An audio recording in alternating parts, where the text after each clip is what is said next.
fellas. This is a bit of an unusual video today. We're not talking about a book or philosophy today.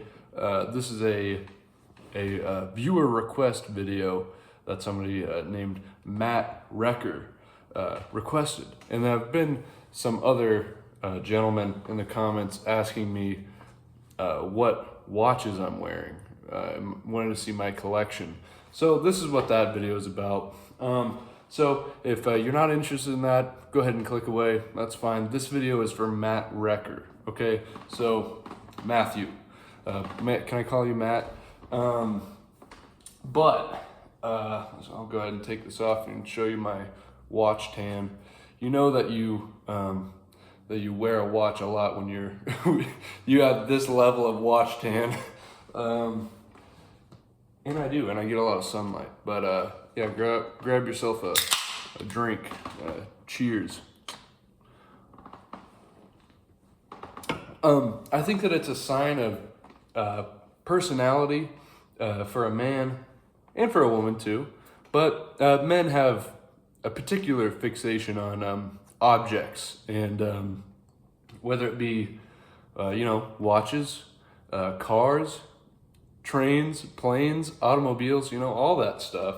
They have a tendency to be fixated on things and want to collect things. Okay, I think that's a very, some people might call it autism.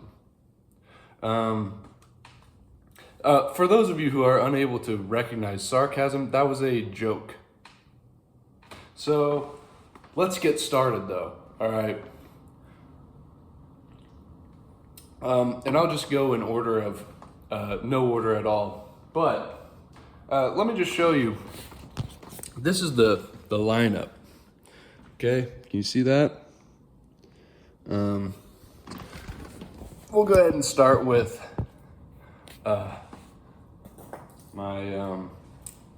this is my Rolex Datejust. It's a model from the 90s. Why from the 90s? Well, I would have got a 16, the older ones from the 60s, because I really enjoy those pie pan dials and the domed acrylic crystal.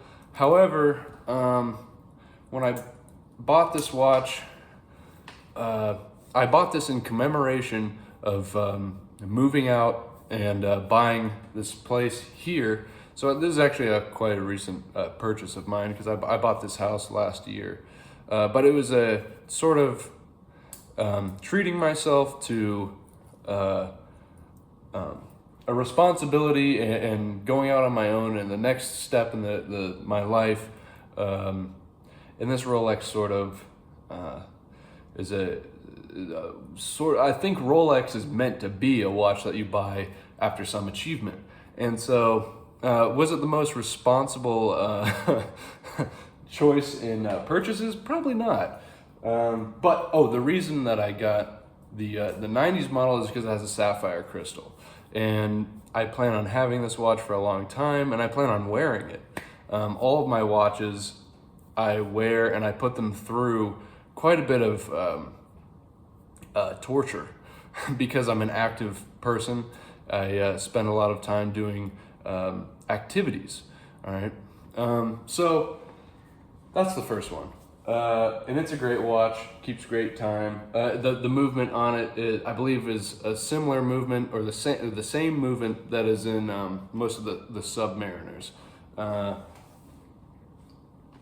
But it's got the that sort of champagne dial, and it's an engine turn bezel. It's not the fluted bezel, which I actually really like, the engine turn bezels. I know some people are Rolex fanboys, may not like the engine turned, some of them, but the real ones, the classy guys, like me, that was, okay, all right, that was sarcasm. Can you detect that?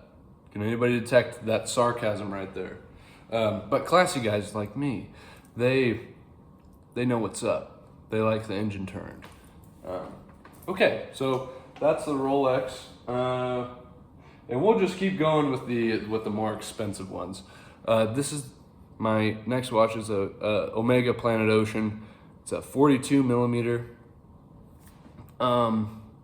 This is an amazing watch, but unfortunately, I've like I said about living an active life and torturing my watches.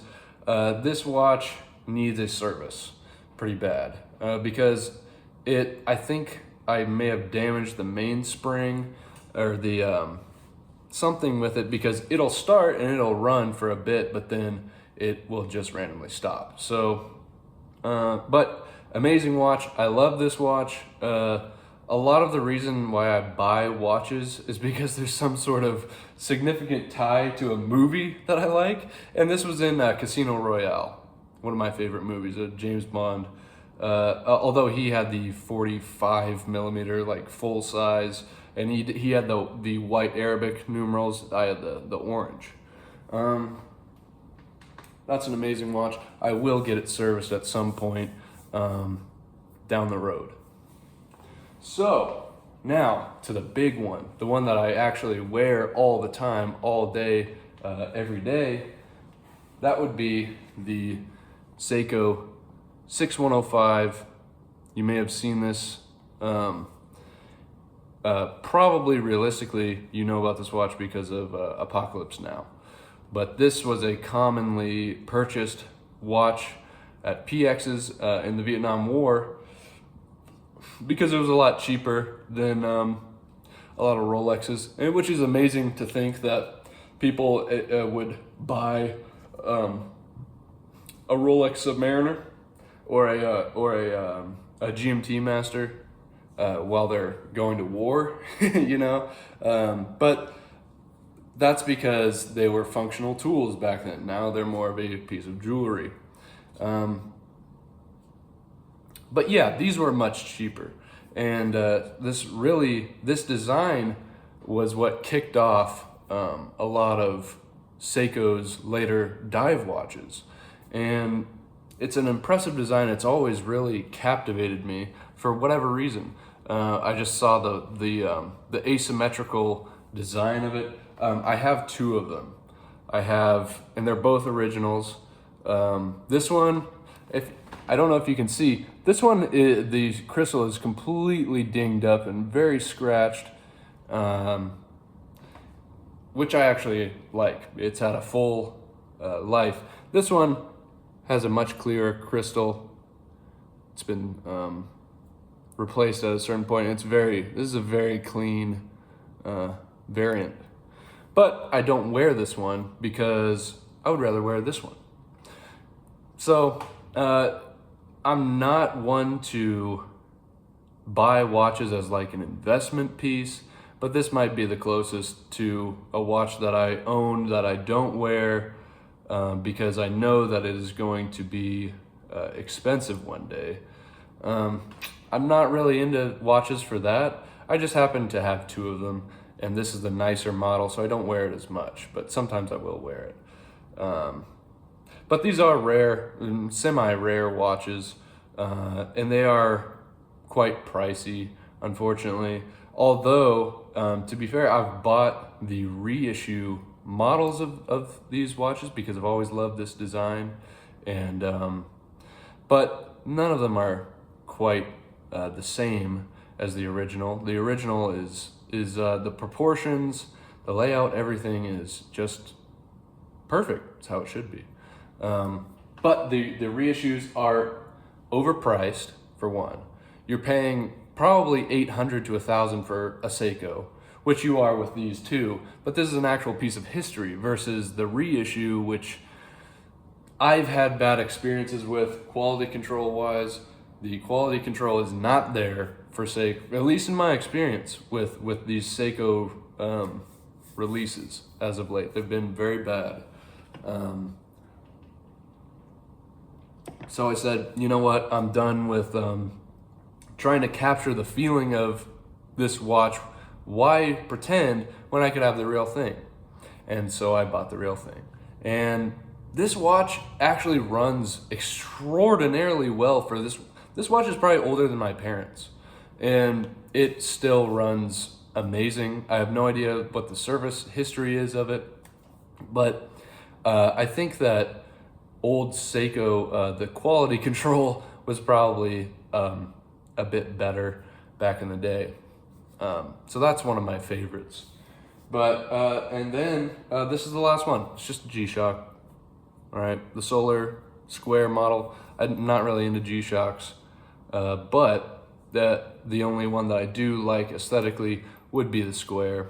The Square is the way to go. Plus, I do have somewhat dainty wrists, so a lot of G-Shocks would look like a transformer crawled up on my wrist, and I'm not a fan of that.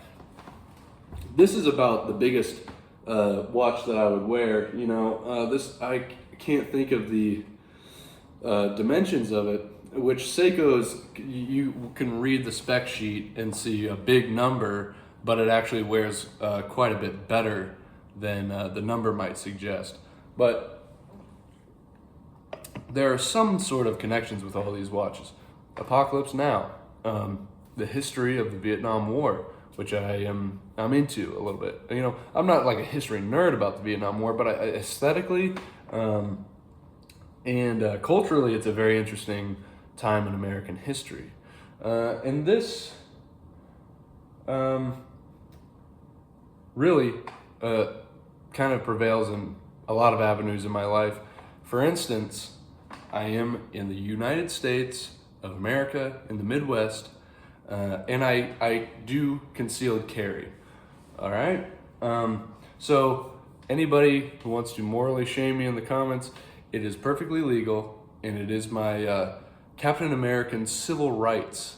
It's my right as a American, as a patriotic American, to carry a firearm. But I will say this, with carrying a firearm,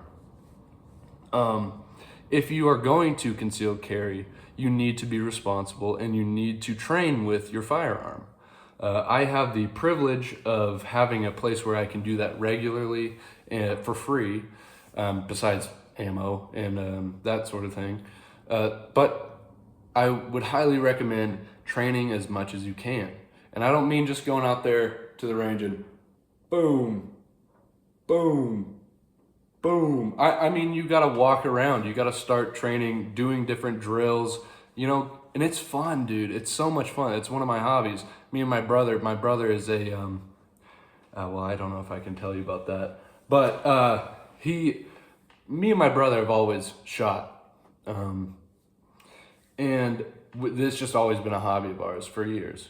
And we both concealed carry. So, that being said, I will show you what I carry now. Unloaded.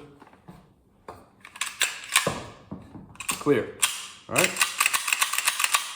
All right. Show clear. All right. I don't know if I'm allowed to show you this on YouTube. There's no bullet in there. You understand? No mag. This is a USP compact 9mm. Why do I have this gun? Because it's cool, first of all. This is the Counter-Strike gun. All right, you play CSGO. The counter-terrorist force used USPs. Of course, they're using the full-size USP 45, but I'm not going to carry a big piece of metal like that. I do have a USP, a full-size USP 40, but and I have a lot of practice with it, and I got very proficient with it. But I couldn't carry it because it's a full size and it's very uncomfortable to carry. Plus, I don't really like 40. So I started carrying a Glock 19. Glock 19? Yeah, that's it. Yeah, 19. A Glock 19 with a Surefire, not a Surefire. Whatever, some light. And it's a, you know, maybe you can tell that I'm not super well versed in this, but this is a cool gun. So that's my everyday carry. I think that's all I have to say for this video. And I hope you enjoyed. And I hope you have watches. I hope you enjoy watches. I don't know. Yeah, signing off.